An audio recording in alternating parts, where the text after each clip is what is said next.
Our story begins with a light clock, the famous subject of Einstein's thought experiments. A light clock is made up of two mirrors, separated by a distance that we'll call L, and a beam of light that bounces between the two mirrors. Let's consider t to be the time between ticks on the clock, or it bounces off the mirrors, or actually any two events in space. Since light moves at constant speed c in all reference frames, we can use the fact that velocity is distance divided by the time it took to travel that distance to form an equation relating the path of the light to the time between ticks. And while this seems simple and boring, something really interesting happens if we consider a clock, let's say on a rocket, moving past us with constant velocity v. Here, the light's path isn't just directly up and down, but it has to travel some extra distance to the right in order to catch up with the other mirror. When we compare the path of the light we see when looking at the rocket ship to the path we'd see if we were on the rocket ship, as well as the change in the rocket's position, which we'll call delta x, we can form a right triangle.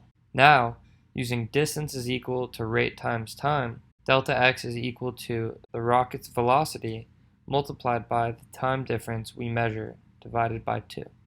And L will be the distance the light has traveled from the perspective of someone on the ship, using the ship's time ts prime, and L prime using the measure of time that we saw, again ts, like for delta x.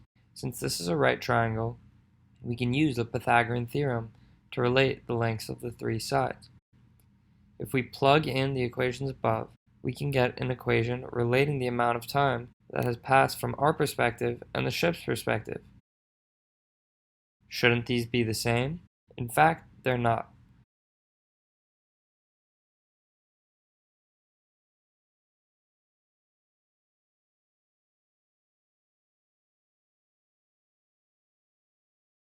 After a few steps of algebra, we can see that we can create a term gamma relating the two that only depends on the velocity of the rocket. Or more specifically, it depends on the ratio between the speed of the rocket and the speed of light, which we'll call beta. And now you might be asking, so time slows down when I move? How have I never noticed? Well, if we analyze gamma as a function of beta, we can see that it really only starts to take effect when you're moving a significant fraction of the speed of light, at which point it has a really significant effect, exploding through the screen. And that's pretty much it. Although, there is one weird thing to notice here, and that's that the argument is symmetric. For the passengers of the rocket ship, the Earth and our clock are moving at the same velocity relative to it. So this means that the passenger of the ship will see our clock running slow as well, instead of speeding up.